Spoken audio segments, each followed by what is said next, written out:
guys, my name is Shay and welcome to my channel. Today I'll be reviewing Riverdale Season 5, Episode 2, Chapter 78, The Preppy Murders. Don't forget to like, comment, and subscribe. Let's get it. The episode starts off with Archie in his room and he's punching the punching bag very aggressively. Mary comes in his room and asks him what's going on because it's late at night, and he says he's still wired from prom. She offers to make him some tea and he refuses and says that he's going to go for a walk. Brett calls Betty in the middle of the night and tells her that he has some privileged information that she might want to know. In exchange for that information, he wants her to get Veronica's dad to move him to solitary confinement. She says she will talk to Veronica and asks him when are visiting hours. Archie is at his dad's grave and he says that the videos doesn't make any kind of sense. He says that his dad loved this town and that they are finding ways to insult and degrade him. He says that it is not right, and I completely agree. Betty and Jughead are at the prison to visit Brett when they learn that he was killed last night in his cell. Cheryl's going off on a lady because she specifically ordered crimson for her graduation gown and cap, and of course Cheryl being Cheryl, she has to stay with red and just be fabulous all the time, and I'm still here for it. Archie comes in and Veronica kisses him and asks him to play along. Betty and Jughead tell him how they've been wrapped up in the murder investigation, but they still manage to show up on time for the cap and gown fitting. Archie says he didn't think that it was important because he's not graduating. Veronica says that she hopes Mr. Weatherby will at least let him walk with them at the ceremony. Archie replies that he isn't doing that, and Betty asks him what is wrong. He replies what isn't wrong, and Veronica drags him outside. Archie asks Veronica what is she doing, and she replies saying she's trying to keep their last week of high school from imploding. She says that if people found out they broke up, they would start asking questions and they would be forced to tell Jughead the truth about him and Betty or lie. She says that they're going to have to pretend and that it's their only option. Archie replies and says that it's the only option for her and walks away. Tony asks Cheryl about the cap and gown situation and she says that everything will be fine. Tony apologizes again for not going home with her after prom. Cheryl says that knowing how Tony's family feels about her lineage, there is some Blossom family business she needs to tend to. Tony says that she will keep working on her grandmother and leaves.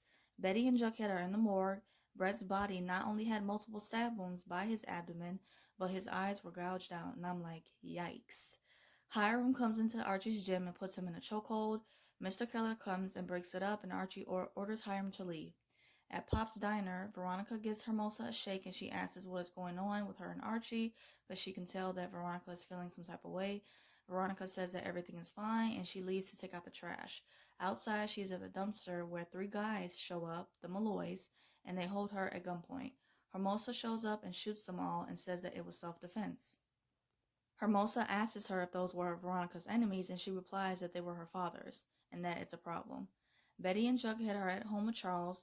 Betty says that she's not going to be able to get that image of Brett out of her head. Charles says that David was the one who got Brett killed in prison because of the privileged information. Cheryl is doing a Blossom Family Board meeting and says that she wants to rebrand the Blossom Family Syrup and reopen the factory. Everyone disagrees and says that she can't do anything without their approval. She asks them why, and they say it's revenge for killing their beloved Bedford. And I'm just like, whatever. You guys are just so bitter, it don't make no sense. Veronica and Hermosa talk to Hermione about Hiram. They tell her how him being back into his mafia ways is putting their lives in danger and that he has to stop. She agrees and asks what can she do to help. Veronica says that Hermione needs to sell her shares of Lodge Industries. Hermosa says that they need his little black book of underground contacts. Hermione says that she's in for the little hostile takeover, and I'm here for this girl power. I'm so here for it. Betty and Jughead Charles are at a cabin and they find David hanging by a rope with a mask. Betty says how this whole thing just feels very neat. Mary lets Archie know about the court case regarding his dad. She says that Mr. Augustine can get a lesser sentence if they both agree to make a statement. Archie says he sees his face so much and that it's just really, really hard for him. Hiram are talking to Veronica and Hermosa, and he's against them taking over and stepping down. And he's just so stubborn, y'all. So stubborn. He says all he needs is his fist and a gun to do business. And I'm just like, really? Like, Hiram, sit down. He stay doing too much, y'all. Jughead gets a text and tells the family that he got accepted into the University of Iowa's Writers' Workshop. FP, Alice, and Betty are excited for him, and they all agree to go to Pop's, and Jellybean looks suspicious. Cheryl is talking to her mom and she says she feels like she has some important work to do in Riverdale and work on their family's redemption. She lets her know that she tried to re-enter the maple business, but the board shut her down. Penelope says how they have always been hateful and she tells Cheryl to make herself scarce, go away, and to make sure that she has an alibi. Cheryl tells Tony how she knows that things have been awkward between them after prom, and she asks her to go on a mini vacation from their parents. Tony agrees and they kiss. Archie is writing a letter for Mr. Augustine and has flashbacks of when he confronted George and learned that it was really the son who hit his dad and took off. Donna calls Betty late at night and says that someone is coming after them and she asks for her help. Betty says that she's not going to fall into her reindeer games and tells her to not call her again. Betty is on the phone and learns that someone close to Donna was killed and learns that she might have been telling the truth. Hermosa and Veronica are talking about the last time Hiram got injured. She was there to care for him, but this time she tells her to do the complete opposite. Archie is at the gym in the office and Mr. Augustine comes in and says that his son confessed to the hit and run. They are charging him as an adult and asks Archie to write the letter for his son. Archie says he thought about what his son did and knows that it was an accident. He mentions how it's something that he would probably do. He says that the one thing he wouldn't have done was to hit him or anyone and just kept driving. He says he wouldn't have left him there, and Mr. Augustine says that his son was scared. Archie says imagine how scared his father must have been in that moment, and I agree. I don't understand, no matter what age you are, I don't understand how you can just hit somebody and then just take off like that. Do you not have a conscience? Just crazy. Jughead finds a tape on their doorstep. Betty, Jughead, FP, Alice, and Jellybean are all watching the tape, and it shows a recording of their house being filmed from the inside. They all leave and decide to go to a hotel. Hiram texts Veronica and she comes to him and he asks for her help. She refuses and tells him to bow out gracefully rather than dying on the street. She comes to her room and Hermosa congratulates her on a job well done. Veronica asks her what did she have their guys do to him because he's worse than he was last time. Hermosa says that he needed to be taught a lesson, and that's exactly what they did. Cheryl comes home and asks Nana Rose who is she mourning. Nana Rose says that the family poisoned themselves and then that they wanted to sacrifice themselves. Cheryl says how timely all of this is, and she asks Penelope if she had anything to do with this. Penelope tells her to consider it as an early graduation gift and that without the Blossom Board she can do whatever she wants with the business. And I'm like, look at Penelope trying, in a twisted way, trying to be a good mother for once in her life. Betty and Jughead are talking about the outdoor and how they have been doing more than just watching but also listening in. Betty asks who likes to bug phones. Jughead asks who would have the resources and abilities to kill Joan in the outside world and the connections to kill Brett in prison. They both agree to go back to the house and leave. Betty and Jughead are at the house and Charles comes in. She confronts Charles about the bug he planted and how he's been listening to their conversations for however long. He says he only did that to protect her and that he did kill Joan and Brett.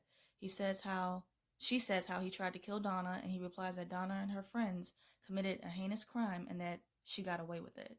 Jughead mentions how it took them a second to figure out how Charles did it. They realize that Charles' boyfriend, Chick, killed him. Betty says that Brett was going to tell them that Charles and Chick were still in deep. Charles replies that true love knows no boundaries, and I'm just like, he's so cuckoo. Betty says that he has killed more people, and Charles agrees. She says that he taught her everything that she knows about serial killers. He mentions how he was her blind spot and that he only kills people who deserve it, who hurts people that he loves. Betty pulls out a gun and tells Charles that he's going to prison and he's going to confess to all of his crimes, including the videotapes. Charles says that he's not the auteur. Jughead asks, and Charles says what kind of teacher would he be if he just gave him the answer, and that he will figure it out. Hiram, Veronica, Hermosa, and Hermione are sitting and talking. Hiram lets them know that he heard what they have been saying and that they were right. He asks what would it look like with him stepping down, and Veronica says that he would take a break and go on a vacation. Hiram asks Hermione to join him on a vacation, and she replies that she won't be coming.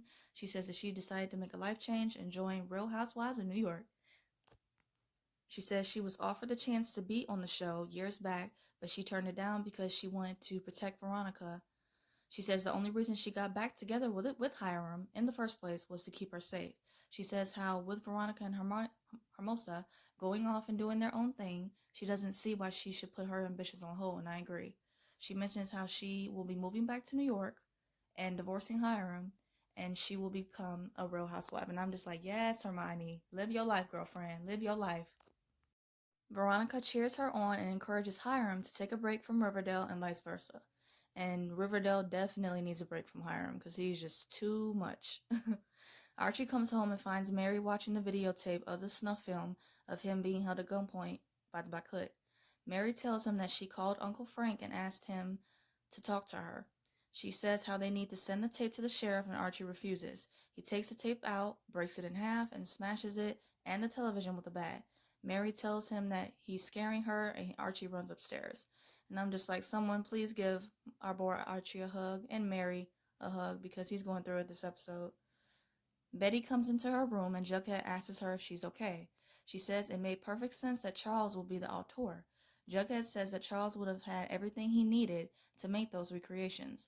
He mentions how he doesn't know who else would have access to all that information, and then something in his head clicks. Archie is in his room, punching the punching bag, and Frank comes in. Frank tells him how they have both seen people die, and the guilt and pain he's carrying, he can't just fight it away. Archie says that he doesn't want his advice, and he starts a fight with him. Frank eggs him on and tells him to let it all out. Archie kneels down by Frank, breaks down, and apologizes. Jughead comes into Jellybean's room, and he tells her to be honest and asks her if she's the one making the videotapes. And Jellybean confesses. Archie, Mary, and Uncle Frank are sitting and talking. Archie says he doesn't know what he would have done if Uncle Frank hadn't shown up. He tells Archie how the road he's on will be long and that it takes time to heal. Maybe even your entire life. Archie tells him he appreciates him being there. Uncle Frank says that he is not the only reason he came back, but also to turn himself in. He says how he will need representation, and Mary agrees to be his lawyer. FP and Jughead are at the speakeasy, and Jughead lets him know that Jellybean was the one filming the videotapes. FP asks if it is a joke, and Jughead explains how the first video started after he went to Stonewall Prep. He says the reason Jellybean made the videotapes was to get him to stay. He says she figured that the best way to keep him in town was a mystery. FP asks how did she get the idea to make the videotapes, and Jughead says that a kid she used to play G&G with. They started hanging out again, and they watched some videos from Blue Velvet. After watching those weird videos, she came up with the idea. It started with Jellybean and her friend, and then they got other people involved. Once they realized the simple footage wasn't making an impact, Jellybean decided to up the game and make a real movie. The first videotape was of Betty and Jughead, and that she was trying to send them a message, and it worked. They made all of the masks and props and everything else and the sets. They broke into Riverdale High to recreate the Killing Mr. Honey video after Jellybean snuck on his laptop to read the story he was working on. Their secret hideout was the largest cabin in the woods. David, before he was killed by Charles, gave Jellybean and her friends permission to shoot the prom massacre inside the Scarlet Suite. FP and Jughead come home, and Jellybean apologizes and FP hugs her. In the morning, Archie tells Mary that he and Uncle Frank are going to visit Fred's grave. Before he leaves, he gives her the letter he wrote for the Augustines. She says she will make sure the judge gets it and thanks him for doing it. The episode ends with Archie narrating the letter he wrote. The words in that letter were so powerful and beautiful. The episode ends with Archie and Uncle Frank at Fred's grave. To end this video, I'm going to do 3 quick things. First, just my quick thoughts on the episode. I really liked it. I really appreciated Archie's arc in this episode and how he was going through so many different emotions. I love how it turned around for him in the end. The 2 twists in this episode were really, really good. Second, just my quick thoughts on next week's promo. I'm very excited to see the gang graduate. It's definitely going to be bittersweet. Third, I'm going to do a quick rapid fire of the episode. So, my favorite scene, definitely between Archie's scene with Mr. Augustine and the ending scene at Fred's grave. I just want to say that KJ Apa did such a phenomenal job in this episode. The way he went through so many different emotions and made the viewers feel what he was going through was everything. He truly shined in this episode.